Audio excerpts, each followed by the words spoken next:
How y'all doing? Welcome back. Welcome back. Come on in. It's time to talk football again. We're 2 minutes early. I think that's a good thing, because it's supposed to start at 8:05. It's 8:03, and it's not just me.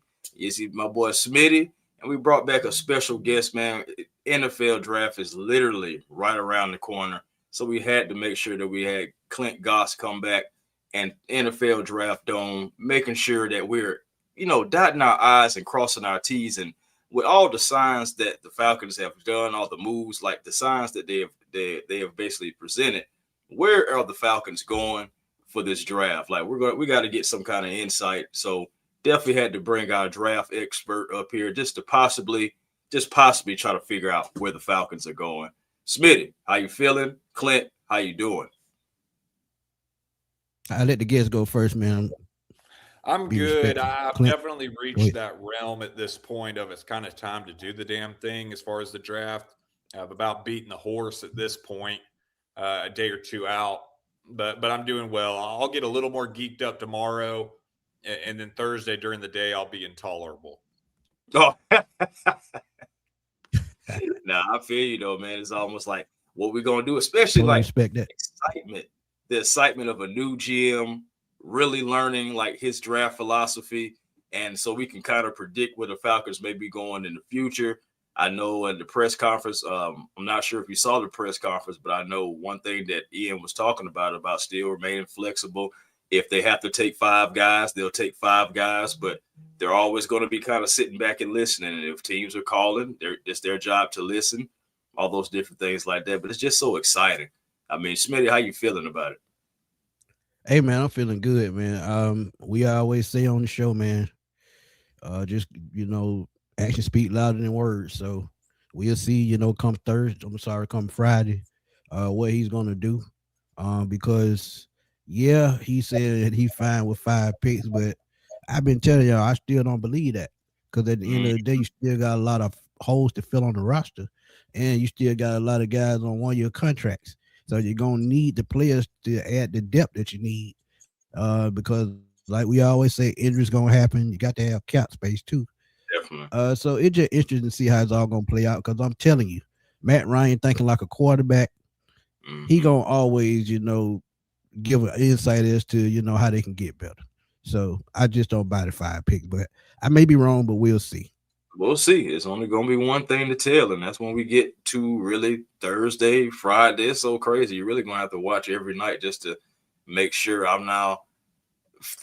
My thing is the night of the draft, night one. I'm interested to see who may slide to the second round. Yeah. It's always somebody that slides through the cracks who should have been taken beforehand. Sometimes there's guys that you'd be like, oh, that's a second and third rounder. Wait, 27 pick of the first round. It just man, so much of a crapshoot. You just don't know. I But think that's the motto of this 48th pick. Should that be remain the first pick for the Falcons? I kind of think that's the motto of somebody that's not supposed to be there. I think you could put it together a list of 5, 6, 7 names that right now we would say, they won't be there at 48, and they hope that one is. Whether right, that is a Kristen Miller out of Georgia, an Avian Terrell out of Clemson, a Caleb Banks out of Florida, on and on and on. Maybe an offensive tackle. I would think that is kind of the mindset of maybe somebody falls to him that's not supposed to.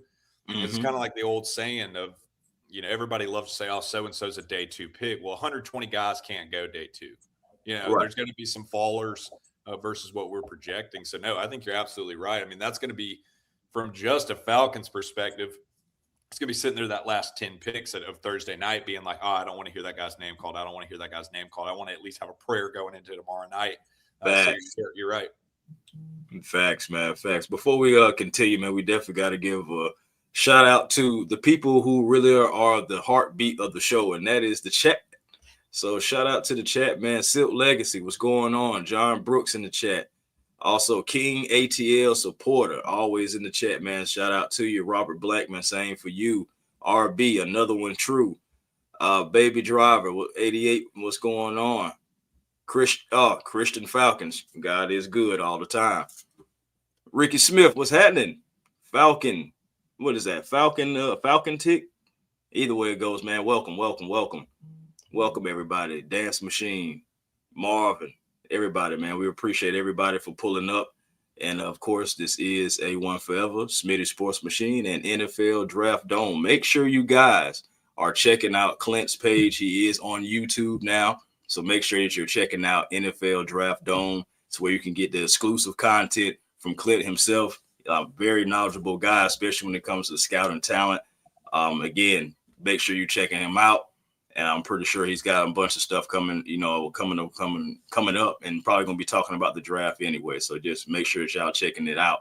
But we have a topic, kind of like an icebreaker, that we want to talk about before we get into guys that we like for the Falcons and whatnot. It's been a report that came out today about possible, how Bleacher Report like to throw out scenarios. And it's so funny. And the reason why we're bringing it up is because it was talked about right here with Smitty Sports Machine and A1 Forever Sports. We talked about the quarterback situation and the possibility of a Joe Burrow. And there is a possibility that if the Cincinnati Bengals have a bad season, you never know, Joe Burrow could want out. And they had a list of 5 teams that could potentially trade for Joe Burrow. And of course, the Dirty Birds were number 2, actually, the number 2 team that Bleacher Report brought out. So we want to talk about some quarterback news and talking about Joe Burrow. Clint, I really want to know your expertise on this subject as far as the Falcons. If things are not looking well as for the quarterback room here, and if things are looking very bleak up in Cincinnati, can you see a match made in heaven to where Joe Burrow is an Atlanta Falcon? I know it's so crazy to talk about, but my goodness, just the possibility. Because let me add this, Falcons will have projected $148 million in cap space next year, potentially. Yeah, as you'll see me throughout the episode, let me fix my glasses that the 1-year-old sat on this morning and broke a little bit. But this notion did leave me a little cross-eyed. No, as far as Burrow, I do think there is a world, if they don't take any kind of step this year, he's going to throw his hands up at Cincinnati. And I think that is even more echoed with this Dexter Lawrence trade. Their front office has told us that they're trying to win right now. It's like you give up a 10th pick for a 29 going on 30-year-old coming off injury that you're paying $28 million a year on a 1-year contract, whether or not you agree with it. They're trying to win right now. They think that that's along the lines of like a player away there. This is also them greasing Burrow as far as showing them making some moves, particularly after letting Trey Hendrickson walk into free agency, and not just that, going to their Darth Vader. This is like us losing our star pass rusher to the Saints for them, him winding up with the Ravens. So I haven't said all that. I do think there's a world he's elsewhere after this year. Looking at Atlanta, we would just have to get over this fear of having spent the big check on a Kirk Cousins in the aftermath of that. This is a different situation. Good point. We'll have to see as far as the volume of quarterbacks at the top of the first round, because it's like this. If the quarterback play between Penix and Tua goes no better this year, then we're sitting here at the end of the year talking about who we're getting next. We're going to be picking in the top half of the draft. Right. And if that is the case, and maybe the volume isn't as much as we project right now, and they want to go after somebody, what the hell? I think too, you got to lean back on what Cunningham has done. The whole motto of the trades he's made, like Sidney Brown, the trade he made in the past few days for Mason Smith involving Rook, and then free agency, the additions we had along the lines of a Christian Harris, a Channing Tindall, a Zacchaeus, a Jahan Dotson. It's all that foundation of the team. It's all that 23 to 53, the depth of it, that he's inadvertently told you he thought Fontenot didn't do a good job there. If he feels comfortable with that, and that is set, and then you're sitting there with all this cap space, you got to spend it somewhere. Yes, you need to go extend Bijan. Yes, you need to go extend Drake London. TBD as far as what happens with Pitts, and I'm sure we'll get to that here later on in the episode. Right. But, I'll say this. F it. I'd go for it. Yeah. What the hell? I mean, my other comment, less football related. Could you imagine Joe Burrow's swag in Atlanta? Oh my God. Bro, absolutely He'd be impeccable. rolling up with some of those old cool glasses and his little model looks in Atlanta. Oh my God. The game day walkthrough would always be on Burrow. They'd be like, okay, what is Burrow wearing today? A little bit of a different attire and a little bit of different vibe than the Kirk Cousins what we saw coming out of him. But no, I mean, I totally get them throwing the Falcons name in there, and that's going to be common. It has been for the last few years. Anytime some big quarterback name comes up, right. I mean, I'll say this: I think the Bengals are about to go be some serious contender and go deep? No, I don't think so. I don't. Yeah, I agree. I think that is one of, and this isn't even me trying to be shady toward him. I think that's one of the worst front offices in the NFL. Cool. And I think when you have that, I agree 200%. I think when you have that, it's going to be tough to do it, even with him, and all the talent they have, particularly offensively. But we'll see. I mean, but no, I think it'd be awesome. I think it's fair to mention his name in here. Would I lean thinking that if they look up and they just say, we can't keep Penix healthy, we haven't seen the step we want, we don't want to commit to Tua long term, we need to go fresh and reset at quarterback. I would imagine them more along the lines, particularly with Ryan wanting to go young and develop a guy if there's the volume in the draft. But if they look up and they say, we think we're out of that range to get somebody or nobody lights us up, who the hell else would you go after but this guy? You've got, this is the last thing I'd say. If you don't go for it in the draft, you got to go for a big swing. There you go. We go through this year and we don't get in the playoffs and we come in second or third in the division and we win 8-9 games and we're kind of coming up on contract time for the two best players on the team on offense, and we kind of got to make a statement with this new regime, yada yada yada, and we've got all this cash, all these draft picks. It's like, no, and I will speak for us here in this moment. People are sick of this. Yes. It's like my season ticket rep calling me last night and being like, hey, you've got some credit on your account. I saw you didn't re-up last year. Is there any reason for that? And I frankly said, yeah, I got a 3 and a 1-year-old, needed to be home a little more. And I'm tired of being a losing team 8 years in a row. Yes. Facts. We got so many friends. Well, we have so many friends who are season ticket holders that, just send us a text message. It's like, I am so sick and tired of this. And those PSL, man, those things, you got to, it's like once you start investing into it, it's almost like a timeshare. It's hard. You can't really get rid of it. So you're going to have to pay the money or you're going to lose the money. So it's like, man, and to have all those straight seasons of losing, of almost getting there. And that's why also this Joe Burrow thing, I think is so interesting. If Cincinnati bombs out again in this year, how much do you want Joe to take? Because he already has already started to allude a little bit like, hey, if I'm not having fun, what's the point? So it's like little things like that, little subtle things that you have to like pay attention to. And it could be nothing. It can be small. It could be absolutely nothing. But at the same time, you still got to keep it in the back of your mind. Everybody plays this game to win. Do they think they're going to win all the time? I think that's foolish to think that. But at the same time, like, these guys want to win. You don't think Joe Burrow wants to win? You don't think he's thinking about the time where he went to the Super Bowl? You don't think about how he's figuring out how to get back? And if you have a team that is pretty much underachieving because of the quarterback position, I can definitely see the Atlanta Falcons at least poaching around, because think about this too. Kevin Stefanski knows Joe Burrow very well. He's had to coach against him plenty of times. And I can see Ian Cunningham, again, he didn't draft Michael Penix, just kind of brought in Tua to see what's going on.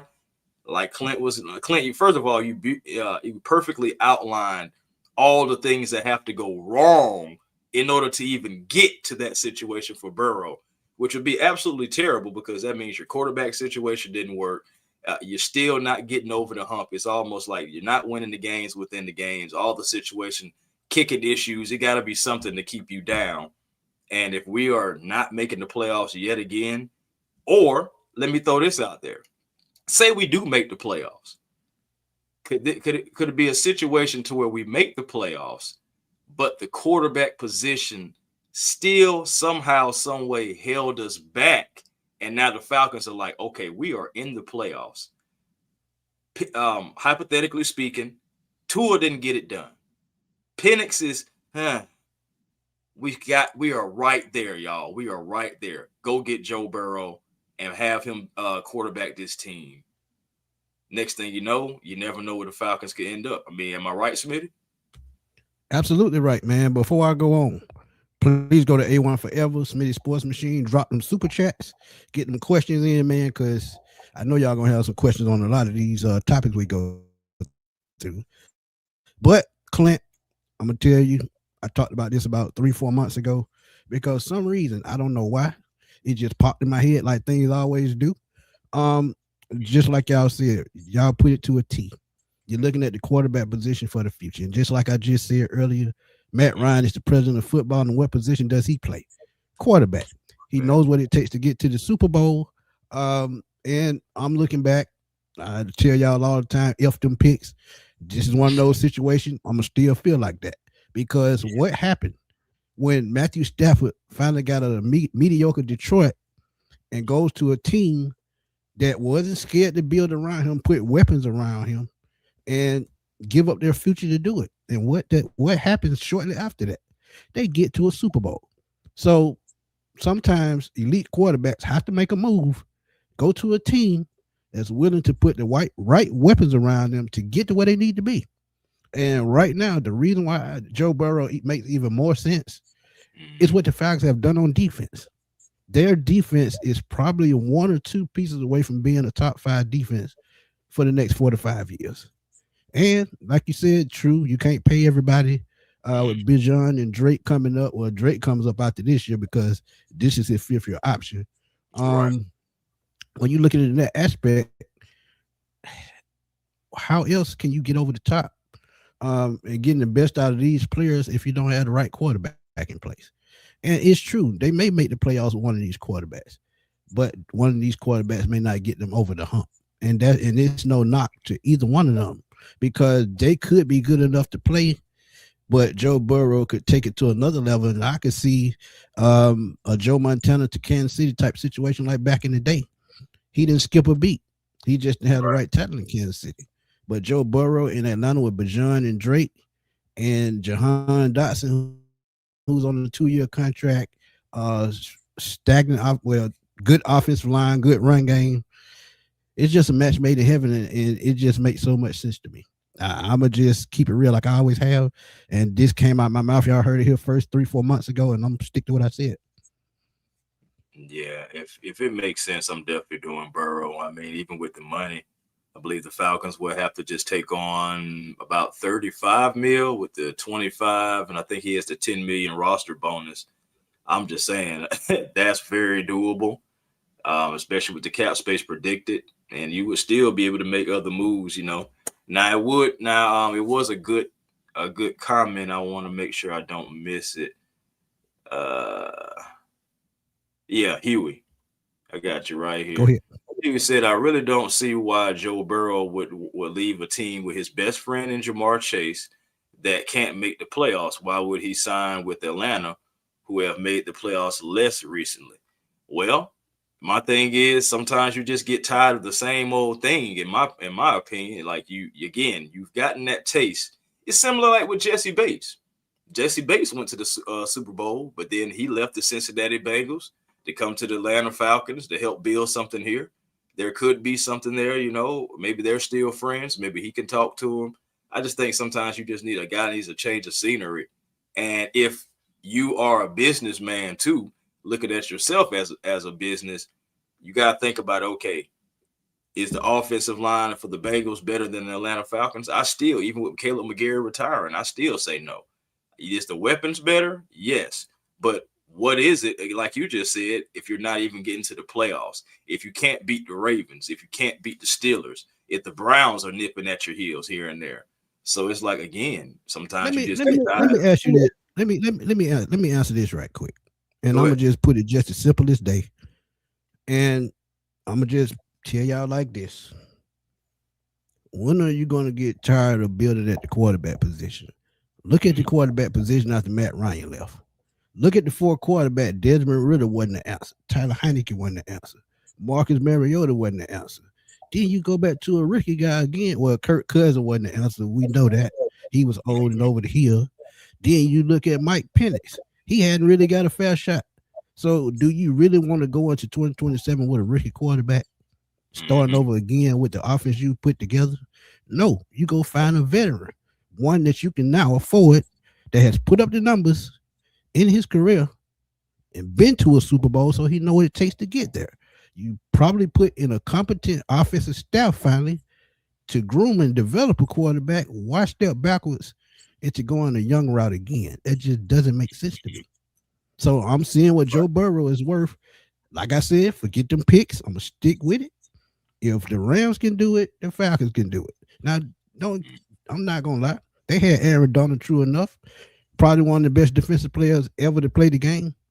But the Falcons are putting together a nice defense. Starting last year with 57 sacks. Yeah, they got to work on the run game.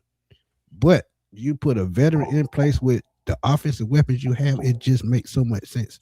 I would not go back the rookie route again unless I'm just rebuilding from the ground up and this is still a win-now team. It just doesn't make sense. I think it lines up too with what you've seen Cunningham do. He's doing more of the build from the ground up now, anticipating 2027. So the 2027 capacity has to be the jump year for him. Also looking at the window of his predecessor, in the short time frame that Raw got in terms of Kevin Stefanski, I think so much of that timeline was sped up because of Josh Blank, not even just Arthur Blank. I think Josh Blank has looked at it in terms of promoting letting go Raw. Because, yeah, Arthur Blank might have a few more years doing this. Josh Blank could be the owner of this team for the next 40, 50 years. Yep. It's like he's got to go for it in the now. I think, too. Sorry, I thought I was having the hiccups there for a second. He's got to go for it in the now, and I think that would be sped up. And I think as far as Stefanski and Ian Cunningham, it's kind of like they're not going to get that many swings at it. They're not going to get that many swings at it. And two, you got to look at the window, most importantly, of Bijan Robinson. It's like Bijan is the best running back in the league, but he's going into his fourth year. It's like there's only going to be so many swings at it with him being what this runs through. I completely agree. And I'd go back to the comment from earlier as far as Burrow and his best friend with Jamar Chase. Yeah, go ahead. I'm not an NFL quarterback, never been an NFL quarterback, never going to be an NFL quarterback. But I do think about this from someone similarly aged to Burrow as a man. I love my best buddy, but I'd leave his ass in Cincinnati if I could go somewhere else and go win a Super Bowl. That phone can dial, man. He got plenty of money to go see him, and they've spent plenty of time together going all the way back to the time at LSU. This is business moves. And going back to the Blank comment, I think that is another advantage you have. And then that is such a well-renowned ownership here in Atlanta in terms of their commitment to spending versus the complete antithesis of that in Cincinnati. I wouldn't read too much into that. I mean, I get it, but it's also Burrow's a winner. He's not here for hugs and kisses and let's go have a good time. And that's somebody that can make friends anywhere. It's kind of like when my old man dropped me off at college. I didn't know a soul there. And I said to him, I'm the kid that's going to a school and doesn't know anybody. And he said, yeah, of all my children that I got to worry about being able to make friends, it ain't you, son. It's like, yeah, I think Burrow will be all right. Next. Mm-hmm. Absolutely. And think about this, too. If our defense capitalizes off of, basically having back-to-back seasons of being good, what guys wouldn't want to come play not only for that defense, but on the offensive end, knowing that, hey, we go out there, do our jobs, the defense go out there and do their job. We can really have something special. And I'm with you on that too, Clint. Hey, man, I got best friends, but if we on the same team and it's like, hey, I can go somewhere else and I can get some hardware, make a legacy, to have my name in the record books in a good way. The phone work, bro. You know what I'm saying? We got the offseason. Not only that, Chris, if Joe Burrow leaves, a couple years down the road, Jamar Chase is still a valuable asset. He gonna come right along with him. It just happens like that sometimes. Miss Drea, thank you for the donation. Truly appreciate it. She said in the division, if I'm Joy Burrow, I'm all over it. Absolutely. Yeah. Let's think about it. And the key card here is not Ian Cunningham. It's Matt Ryan, the former quarterback. He's gonna always think like a quarterback when making decisions. If Ian says, "Well, I'm building this kind of way," Matt gonna say, "Hey, do you want to win a Super Bowl or not? What is the most important position?" They've shown you that they're getting that input from Ryan as far as his past quarterback play. You just saw the quote this week talking about him giving Cunningham and Stefanski a list of cornerbacks in this draft that he, quote, in terms of watching the tape, wouldn't want to throw at. So it's not even the like, oh, we're not listening. They've told you that they're listening to that, and they should. Why wouldn't you? That's part of the reason he's here, his acumen, as far as what it takes to win in Atlanta and what he's seen and what he prefers. So, no, I mean, that they can't even say that argument of, oh, well, we don't have that influence. Yeah, they do. They've confirmed it. Right. Yeah, absolutely. And, of course, the last thing that I have just to add to this would be, of course, Joe Burrow would have to choose Atlanta with the no trade clause because he would have to waive that for the Falcons as well, regardless. So Joe Burrow would have to tell the Bengals, hey, look, it's been real. It's been lovely, but I'm out. Yeah. In fact, and I see y'all in the chat saying that he's always injured, but you got to think all their money is going to their offensive, skill positions. They didn't want to pay Trey Hendrickson. He's finally gone. They just traded another big contract. They didn't want to pay the guy that was putting sacks on the board, which didn't make sense to me. But now, yeah, he may have been hurt in the past, but like I said earlier, better offensive line, probably better talent around him, and there's no knock to Jamar Chase or T. Higgins. But all around talent with a star running back, I rest my case. But go ahead. No, facts, man. I mean, one thing about it, I feel like we all made some good points for Burrow. We didn't mean to really just dive all the way into Burrow, but I'm glad that we did, say like as far as the deep dive into what could happen, how he could be a Falcon, and of course, it's going to come down to money, of course, fit.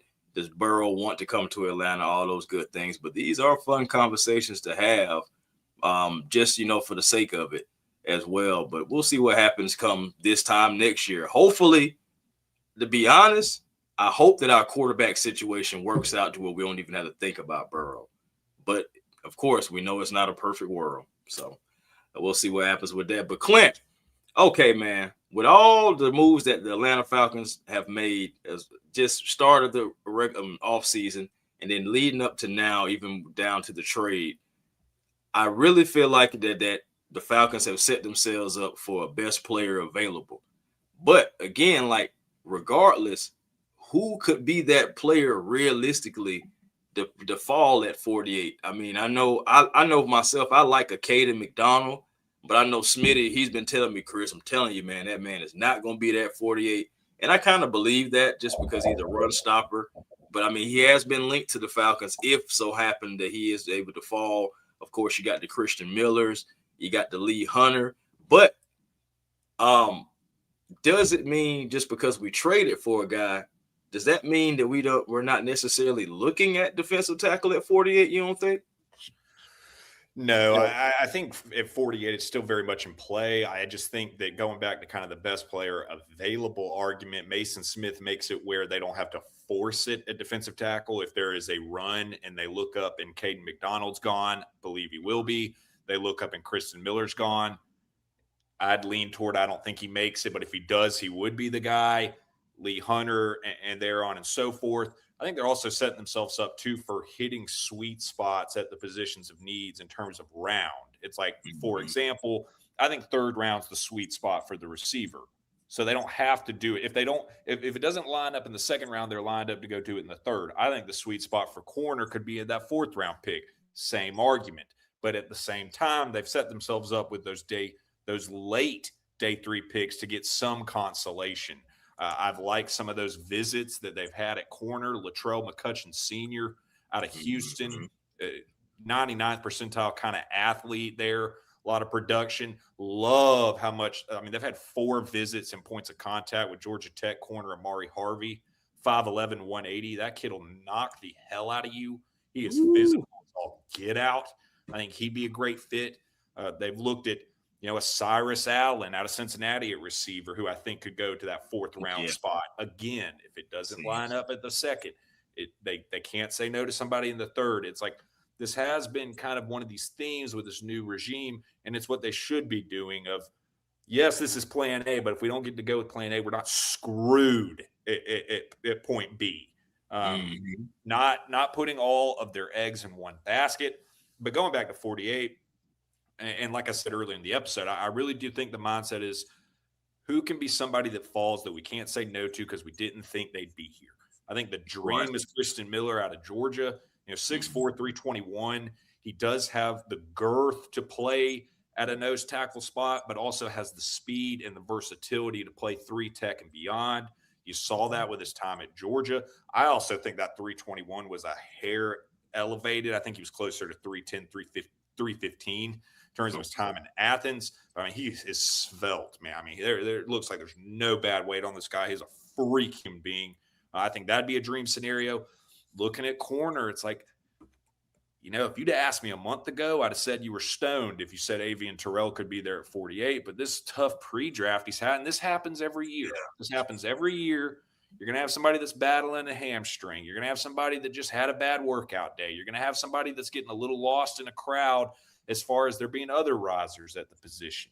Mentioning Terrell and corner. It's like, I think Chris Johnson out of San Diego State's been the real riser there. I think he goes round 1. I think he's going Thursday night.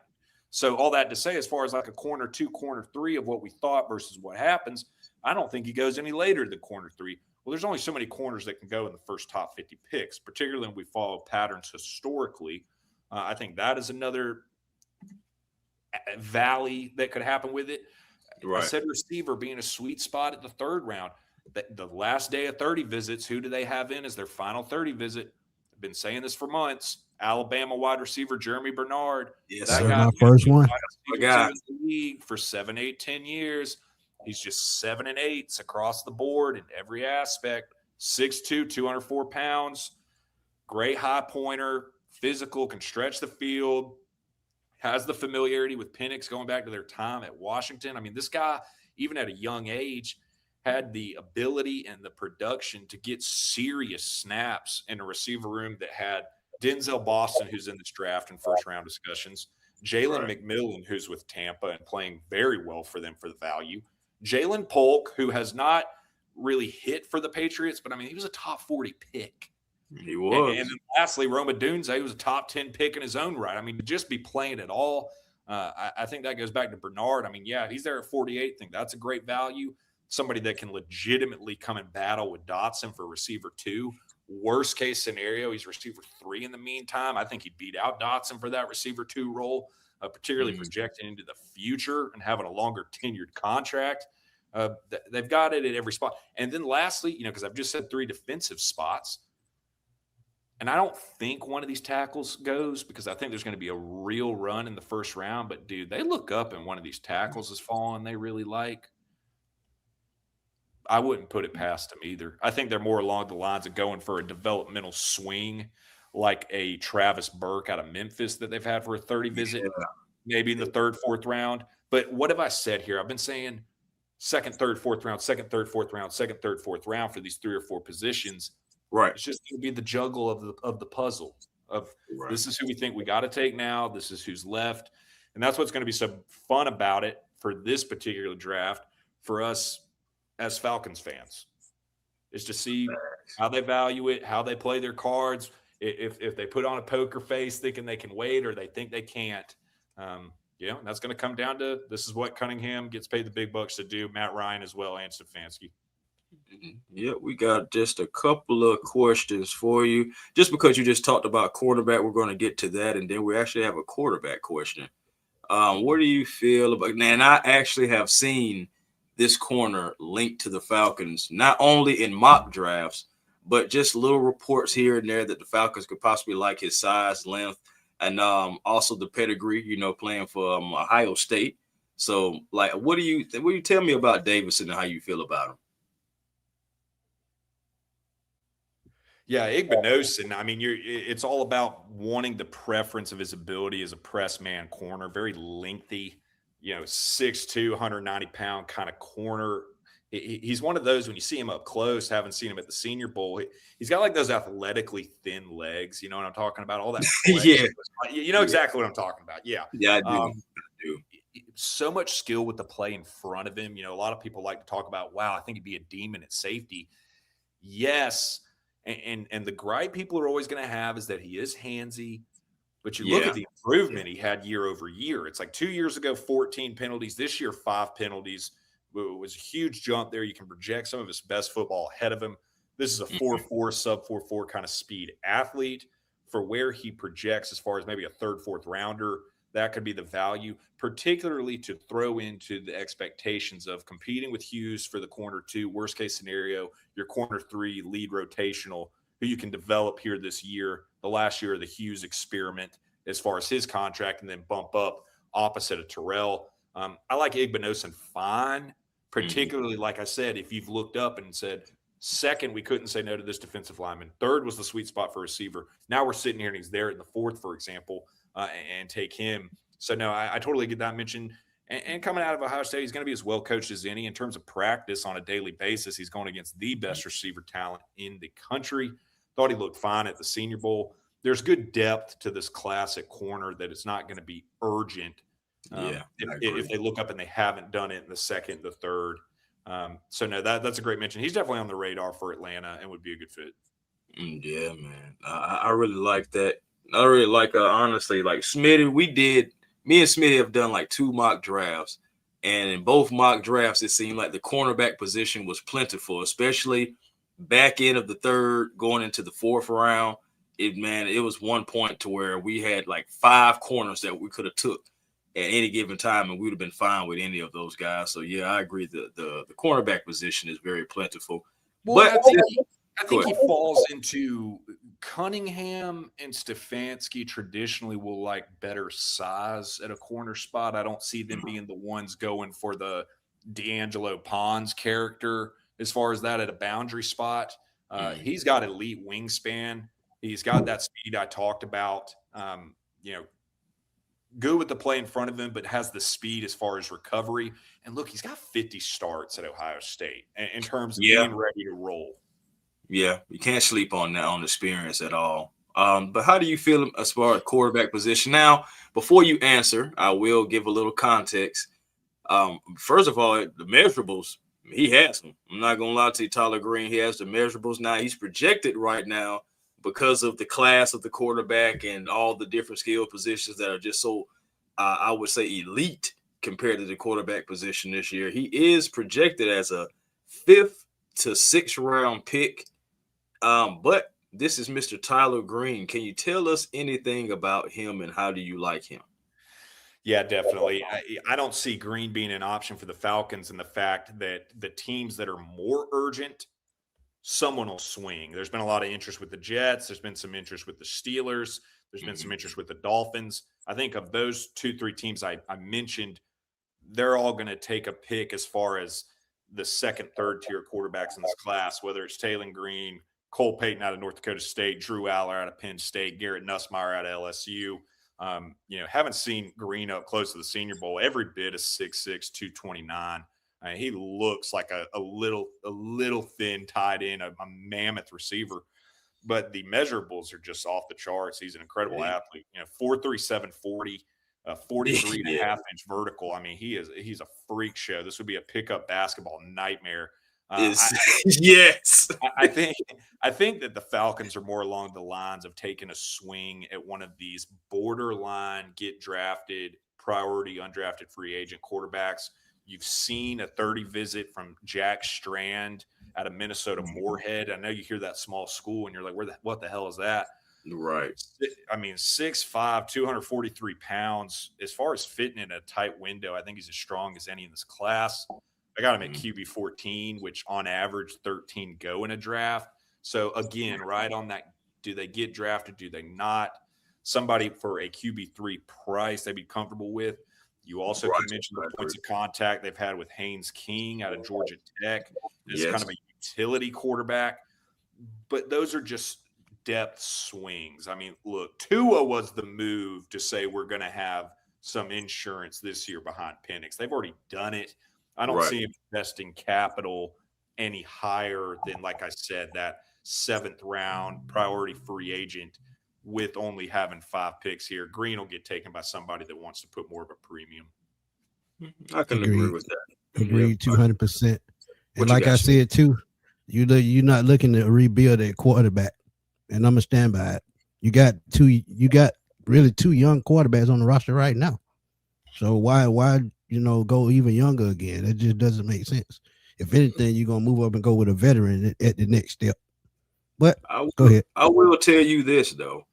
Again, like we talk about players falling all the time. If somehow, some way, this guy ends up not being a draft selection and on the undrafted role, I would definitely at least sign him to that, because then you're still having that competition. And my thing is, you still are having a quarterback that you possibly can mold into somebody as well. We talk about continuously bringing in competition, even though I'm an advocate for Michael Penix because I want it to work out for him. Like, I do want the hallmark story for the Atlanta Falcons when it comes to Michael Penix. I want it to work, but also just stepping outside of the fandom and the player and getting back to what's important, which is the logo. I want competent quarterback, not only for 1, 2, or 3 seasons. Matt Ryan honestly has us. Like, honestly, you don't realize what you have until it's gone. And now that Matt Ryan is gone and we've been in quarterback purgatory, it feels like ever since he said, I'm going to the Colts. And so, hey, guys, I'm just saying I'm ready to win, and we got to think about it. If a quarterback is there, just like Clint said, it's a possibility. Like that quarterback number 14, he could end up being the Atlanta Falcons, at least bringing him into training camp to compete. I mean, what's it going to hurt? Absolutely nothing. Nothing. But Clint, is there a player that you're watching right now that you're saying, man, if he could slip anyway on day 3, and I think he can come in and produce right away, is there a player you looking at? Already mentioned Amari Harvey. I really like him out of Georgia Tech at that corner spot. I do think he gets looked at very seriously at 215. I think linebacker could be another spot that they go for it. Like Jack Kelly, linebacker out of BYU. He really is more of that blitz backer, similarly to what we had in Caden Ellis. Yep. I mean, 17 and a half sacks the last 3 years. His quarterback pressures rival that of an edge, tested as a 96th percentile athlete in Indianapolis. He's a fun one to throw in there. You've seen a 30 visit out of Justin Jefferson, linebacker out of Alabama, who's a little under sub 6'1" in terms of height, 223 pounds. But we've seen kind of that lighter, speedier linebacker preference in the addition of Channing Tindall and Christian Harris in free agency. I could see that being a swing if he were to fall. I think that though his stock is rising across the league, I've already mentioned it, but I really, really like Travis Burke out of Memphis. 6'9", 325 pounds, and he is mean. I mean, he is mean in the run game, getting to the second level, 34-plus inch arms. Not just one of these big guys that's got a lot of work to do, is really that athletic. Upwards of 50 starts in his time there, has started 45 games, 30 at left tackle, the remaining at right tackle. So there's the swing ability. I think that's another one to throw out there. And then you look at some of the receivers. I mean, they've had 30 visits with Kevin Coleman out of Missouri. Yep, they like him. Yeah, 5'10", 179, real twitchy field stretcher. I see the comment about Red Murdoch. Yep, I was going to ask you. I had it on my list. Yeah, that's another example as far as, like I said, with the linebacker, if that's one they have to wait. In terms of productivity, particularly in tackles, Murdoch's got it as good as any. My only question with him would just be, I think Ulbrich has made it very clear he wants hyper athletes at linebacker. So I don't think that pertains quite as much to Murdoch. I think if they're looking on day 3 to take a swing at linebacker, he wants that uber athlete. He wants that guy. You know, we've talked about them signing Malik Verndon as a priority free agent out of Iowa State as a safety, converted him to linebacker. They've done it with Divine Diablo as a former safety, converted to linebacker. Absolutely. We've gotten the sub 4.5 running free agent linebackers this year. We let Caden Ellis walk, who's been a top 7 tackler in the NFL the last 3 years, but he's not a great athlete. He's a great football player. That's true. He's not a great athlete.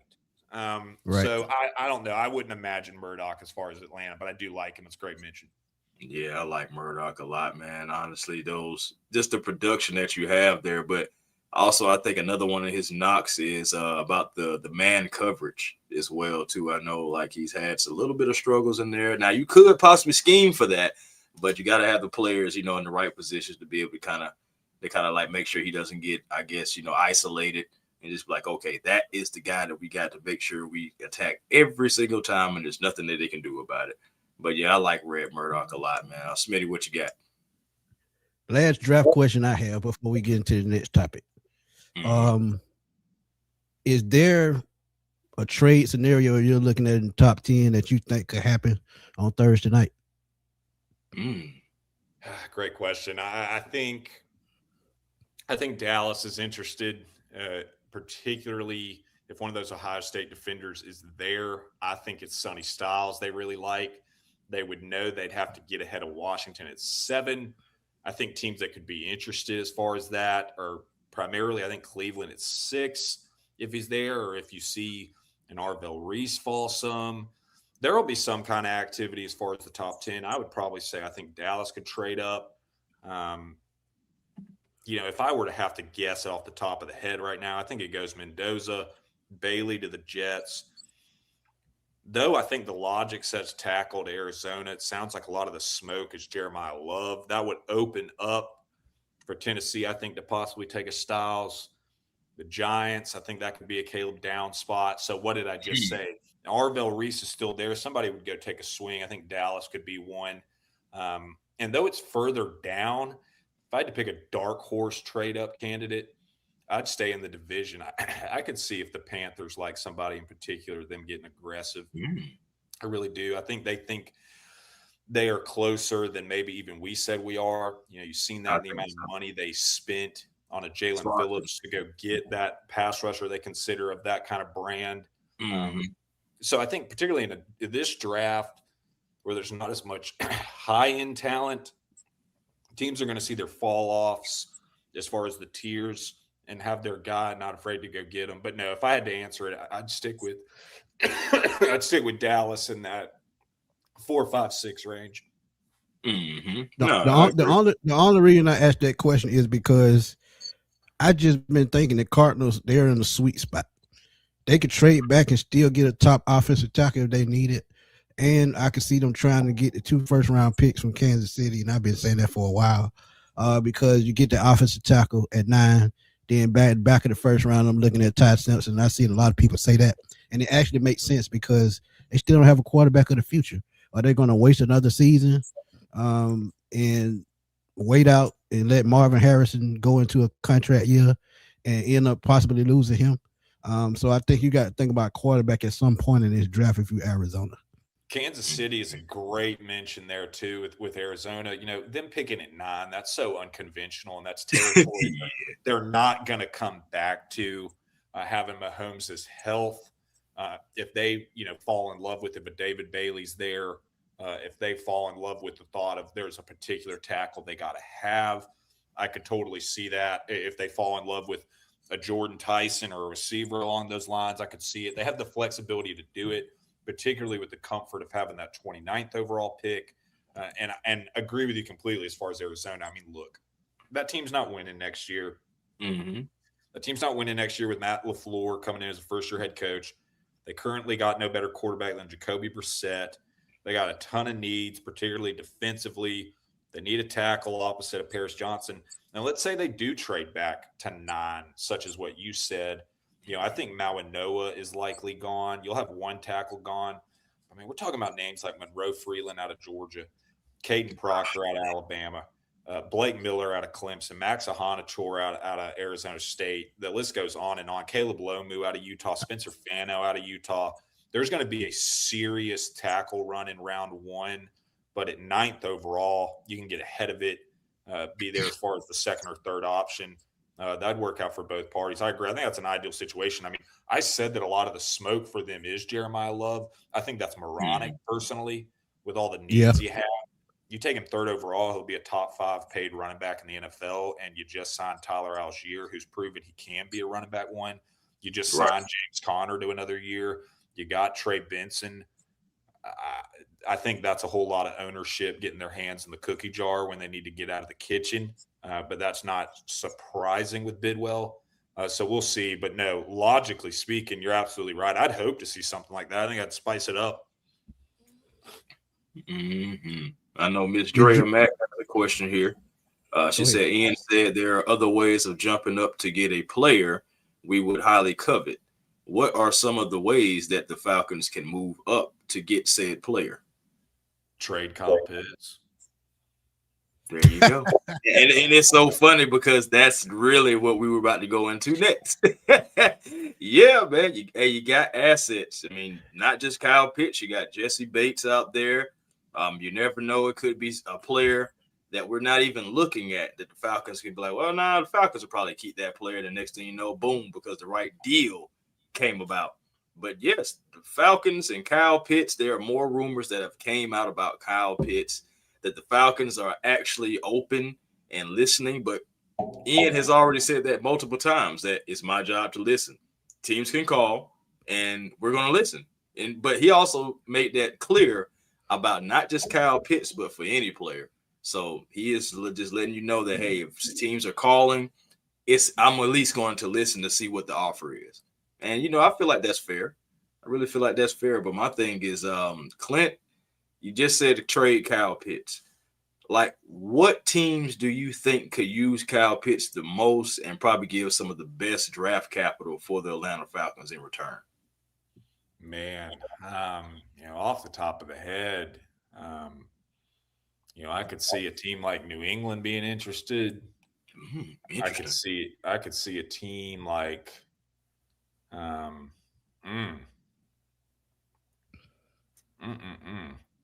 How do you feel about Denver? I've seen Denver be mentioned. Yeah, the only thing about Denver would just be that they already don't have the first rounder at the bottom, so it would have to be up until like 62. And for that value, I don't, in this draft and projecting who you'd get, I think I'd lean towards just keeping him. That's the thing. It's going to be such a niche market as far as you're not going to get, if it were a first-round pick for Pitts, I think it's right there at the bottom. For a team that's similar to like the Jalen Waddle trade, where the Broncos looked up and were like, we're close, we can contend next year, and whoever we're going to get at this pick isn't going to bump us enough right now to take a run at it in the next year or two. So we'll make that move with you for a Waddle. I would think it'd have to be closer to that with Pitts. And then if you looked at the picks ahead of you at 48, it would get particular. But no, I mean, the only truly untradeable players on this team is Bijan, probably Chris Lindstrom. Yep. And that's about the hell it. Yeah. Yeah, but I'm gonna stick to what I said. I did a video on this about a week ago, and it was a trade that was put out in the air, and it actually made a whole lot of sense. Tennessee Titans rebuilding, $64 million in cap space. Cam Ward, young quarterback, needs weapons. They lost their best tight end to free agency. Kyle Pitts for a second and a fourth round next year. I can absolutely see that twice a day, twice on Sundays. Because if you get a second rounder for Kyle Pitts, you could possibly transfer that into more picks in this draft, or possibly another pick for next year's draft. So Tennessee, to me, just makes a whole lot of sense because it's a new start for him. And let's be real, Calvin Ridley is not Calvin Ridley anymore. So tight ends, quarterback, best friend, Tennessee to me would be a home run. Well, and going off of that Tennessee mention, the second rounder would be 35th overall. It's like, that's a difference maker. It's like, okay, so you're sitting here at 35, 48, and 79. Yeah, you assume one of those three, you go get a receiver. So when we talk about Pitts in a lot of ways being a pseudo receiver too on this team behind London and what we have seen, and then the pseudo receiving ability that we have gotten from Bijan almost as a receiver there. You go throw a Jeremy Bernard, you go throw a Ted Hurst, you go throw a Zachariah Branch or somebody along those lines. Fit that. Look at another tight end to bring in later on. I totally get it. And, yeah, you have the 35th pick. Yeah, you get your hands on a Kristen Miller. Yeah, you can go maybe get your hands on a Caden McDonald as far as wanting that big man. You might can go get your hands on who's left as far as those tackles. It's like, yeah, do you look up in a Blake Miller and a Hanachor, et cetera, is there? No, that's a great mention as far as that would turn you there. And for us to say, oh, we didn't have a first-round pick this year. Oh, we didn't have a first-round pick this year. Okay. Still getting a first-round talent. Yes, sir. The variance between, say, the 16th guy in this draft and the 50th guy in this draft is not very wide. It's like, so Yeah. just say that you had 35, 48, and 79, 3 top 80 picks. It's like, yeah, you could just about talk yourself into falling asleep and thinking that you had a first-round pick this year. No, that'd be totally interesting. And, we've had that contact with the Titans in the past. You mentioned Ridley. That's a good one. Julio, yeah. Yep, Julio went over That was the other one I was trying to think of. Thank you. Harry Douglas went over there. I was trying to say. Harry Douglas. Harry Douglas went over there. It's funny, Yeah, so man. it makes sense. I But before you go, Chris, D'Angelo said, "Do you think Cal is inconsistent, or did he just not thrive in Zach Robinson offensive scheme?" I think our quarterbacks suck. I think that's the biggest thing. It's like, look, you see him go to the Pro Bowl with Matt Ryan as a rookie. Oh, boy. Last year, between Cousins and Penix, and that being that much better than what we had in a Mariota, what we had in a Ritter.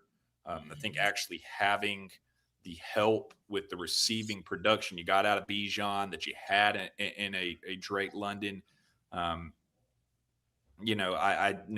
don't think I get the fluctuation as far as Pitts and the fact that they've given him the 5th-year option but not extended him. I think that is a testament to Cunningham and company wanting to see him stack 2 consecutive years, particularly with anticipated, equivalent or better quarterback play from last year. But I think it'd be hard to pin that on Robinson, considering, Pitts had nearly 1,000-yard receiving year last year and made the Pro Bowl. So I wouldn't pin that on him. I think it's just been quarterback play has been not good. Mm-hmm. It is fair. That's definitely fair. Just adding to the Kyle Pitts conversation. Now I know that they just extended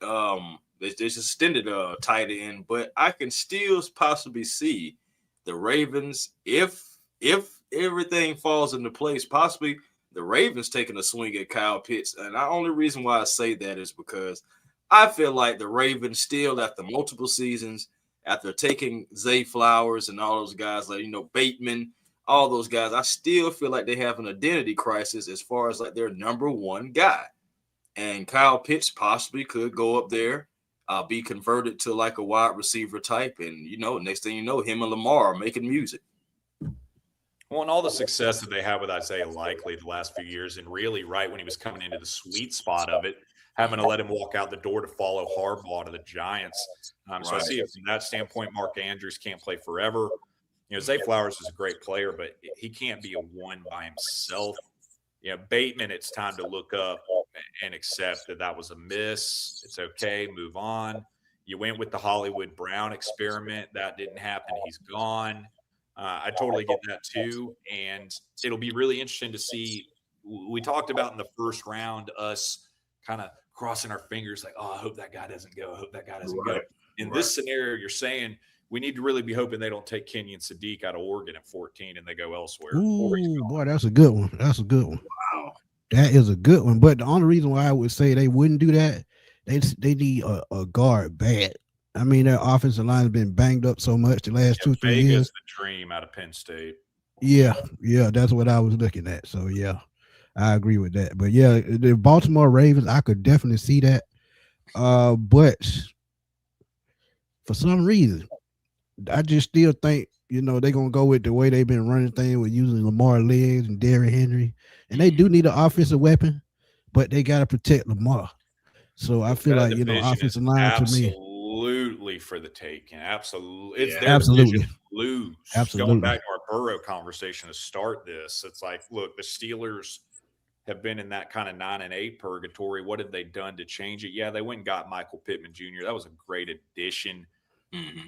but that's not about to scare Jesse Minter coming into town with everything at the Ravens and some of the moves they're about to get to make here in the draft, having the 14th pick, the 45th pick.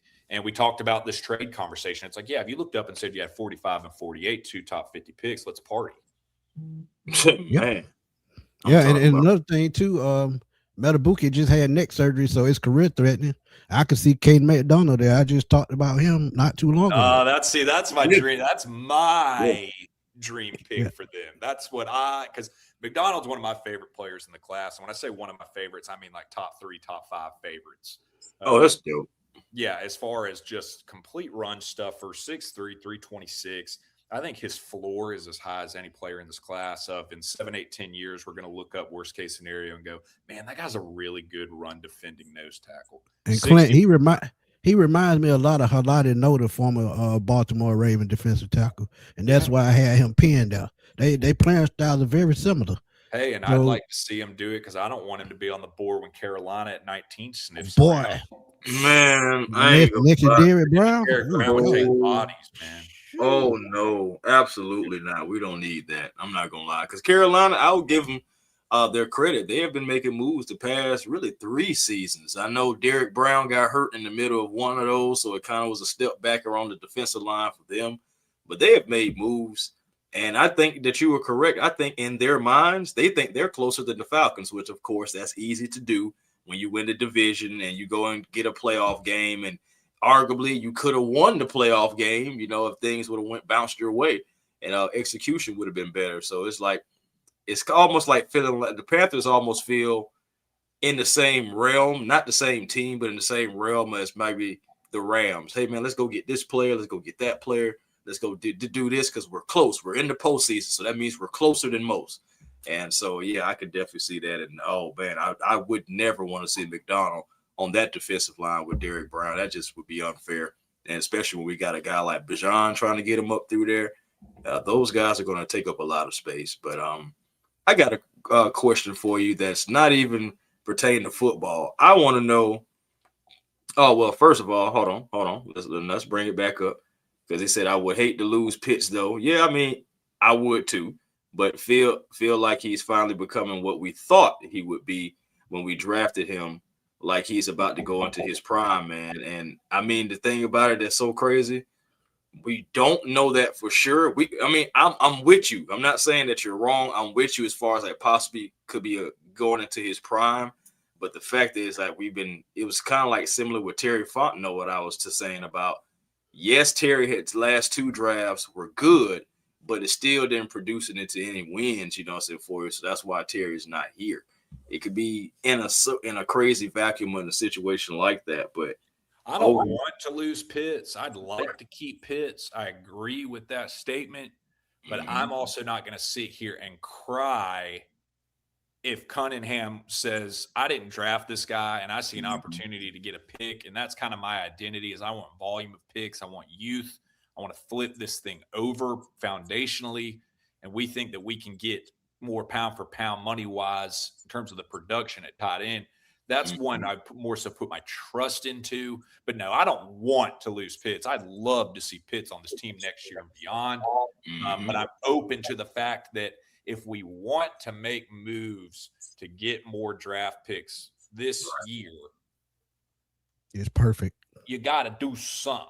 You got to do something. And who else is of the value? It's like, okay, who else are you moving? Maybe Bates to a contender, but there's not. You don't have that youth aspect. It'd be somebody taking. But that to me, that's a day 3 pick for Bates. Exactly. That's my right. Yeah. And in this draft, that's not going to be enough fluctuation. It's like if you want to get a legitimate day 2 second round kind of pick, Pitts is the only person really to do it, other than somebody that for this commenter you would like even less. It's like, okay, we're going to put Drake London in there. You really are going to feel that's what I'm saying. That's what I'm saying right there. Drake London, Chris Lindstrom, can you imagine trading him? I mean, I'm pretty sure you're going to get a first round pick, but still, you just lost a very important piece that shouldn't be traded. But and I've been on this the whole time though, Clint. Thank you, Miss Drea. See what I'm talking about? That's what I'm talking about right there. Comments on demand. Because this is where I've been. Until Kyle Pitts is running out there week 1, I really believe that he's going to get traded.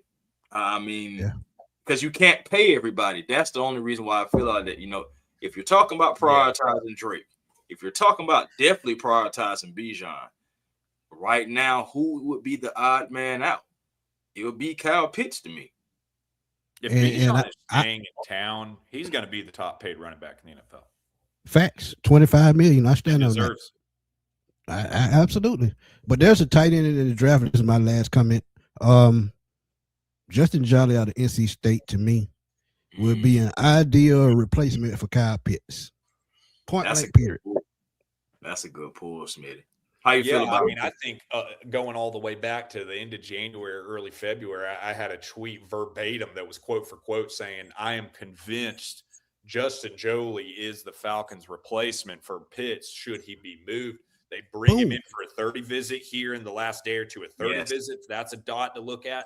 Tell you the biggest dot to look at of colleges visited by Falcons scouts this college football season. Who was number 1? NC State. NC State. Yep. That's true. I interviewed Jolie at the Senior Bowl. Real well-spoken guy. Kind of smaller build. And when I say smaller, I mean like a Pitts in terms of you're looking at him and you're like, this isn't an inline blocker. This guy's a motion tight end receiver. In terms of where the draft capital lines up in needing him, it falls in those 4th round pick we would need to use for him. No, I'm gung-ho. If they are to trade Pitts, I'd circle Jolie and Sharpie. That I think that's who they're targeting. And again, look at like we at the beginning of the episode, I talked about giving themselves different areas to go. Oh, if we don't see this in the 2nd, we see it in the 3rd, we see it in the 4th. Right. No, he's absolutely circled if they were to move Pitts. That's a fantastic mention. I could not agree more. If Pitts is moved, no doubt in my mind, Jolie is who that they want to go after. Facts. Miss Carrie, thank you for the donation. We appreciate it.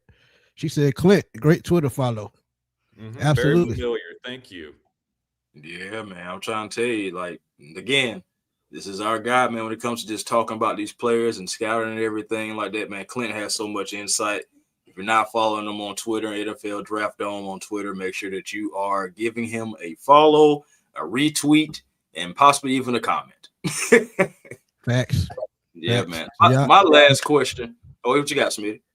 I was going to say, y'all go to YouTube right now. The link is in the chat. It's somewhere at the top. Y'all please go over there. Subscribe to his channel. Like his videos. He put out a great video of what he would do in the 1st round. Put it out today. Y'all please go check it out. Great video. And go ahead, Chris.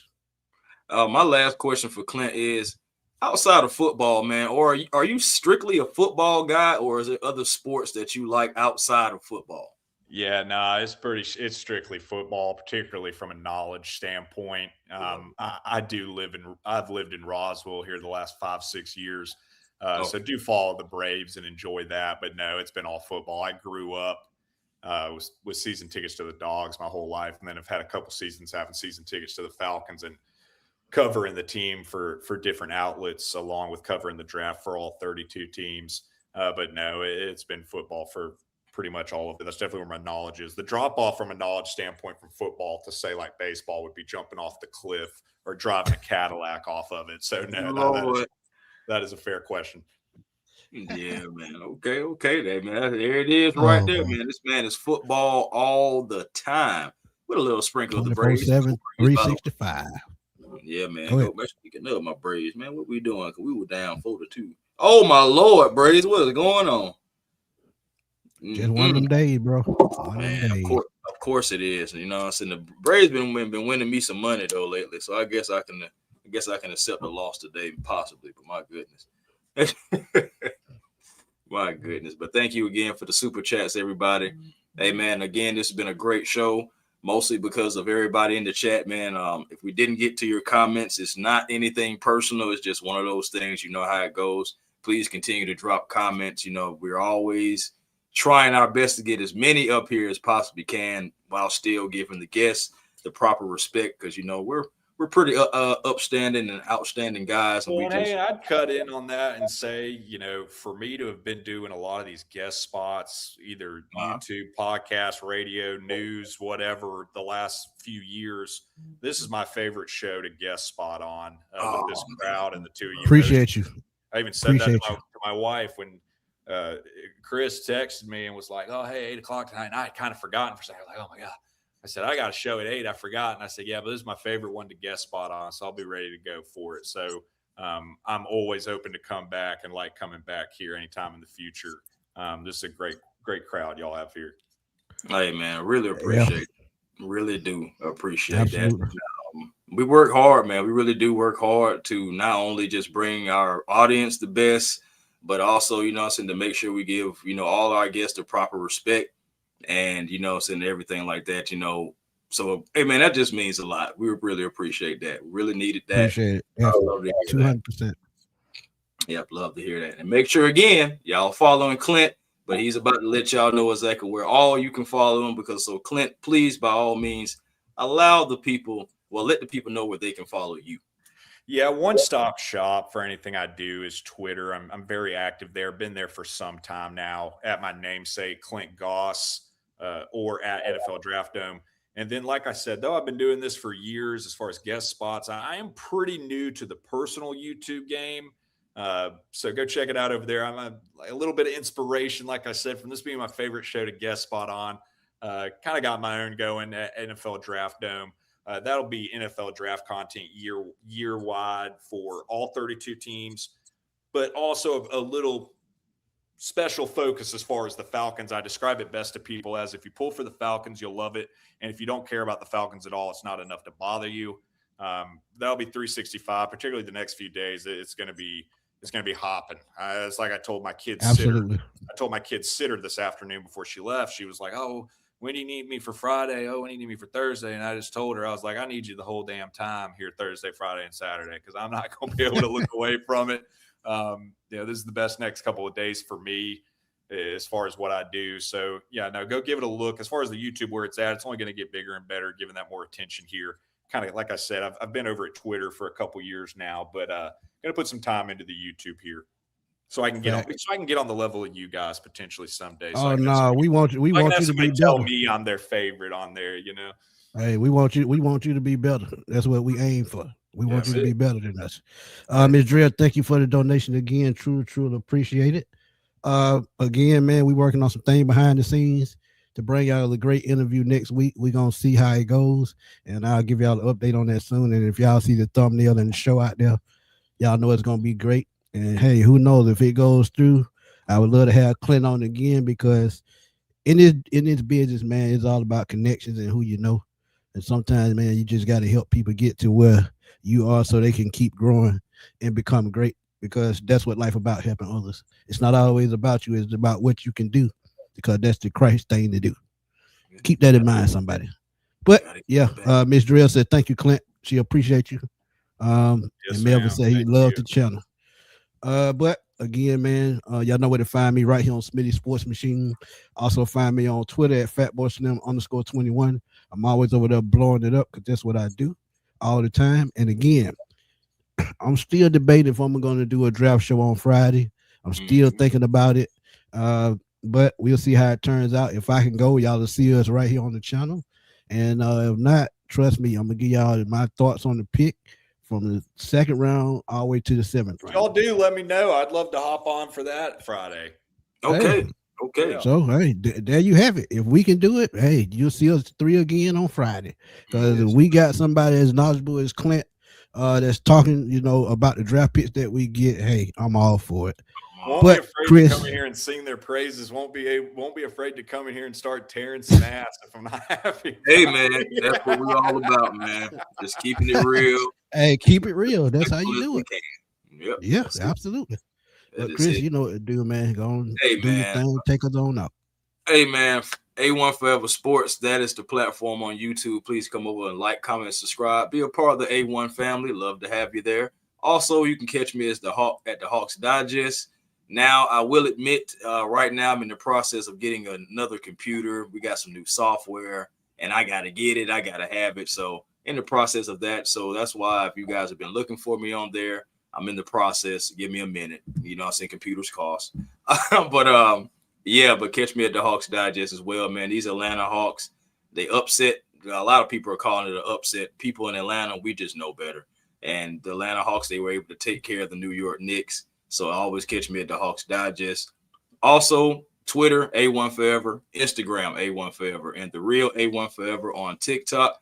Make sure you guys find your peace today. That is positive energy, always creating elevation, and that's how you find your peace. Make sure you get it because it's 9:18. If you ain't found it by now, I don't know what you're doing. Go to the gym. You gotta wait till tomorrow. That's what they're gonna have to do. But hey, 6'7", like Pop used to say, do push-ups. That's what I'm saying. But 6'7", we haven't heard any news on it, but I'm sure news coming in the next 24 hours. And you know, if news drops, I'm gonna keep y'all updated. Me and Chris. I can give you a tad bit of something. Apparently, like we're waiting on to see if there's going to be a plea deal reached by April 23rd. And if not, then apparently there could be a trial date. I'm not sure what that may be sometime in May, early part of May as well. So we're going to see, man. That's going to be interesting exactly what happens with that situation. I really hate that it's been such a dark cloud over the Falcons, regardless. Because, you know, our premier pass rusher, 10.5 sacks. And, again, we're just going to have to see. We're just going to see because I know everybody's been talking about James Pierce Jr. within the Falcons organization. They're just saying we're just going to let everything play itself out. So I highly believe that they're going to continue to do such because they've already been doing it. Facts. Ms. Dre, again, thank you for your donation. But Chris, we're going to roll on out. And we're going to see y'all. Probably going to see y'all Friday. We're going to try to make it happen for sure. All right. But go ahead. All right, y'all. Until next time, peace and blessings to you all. And to you all, go Falcons. Peace.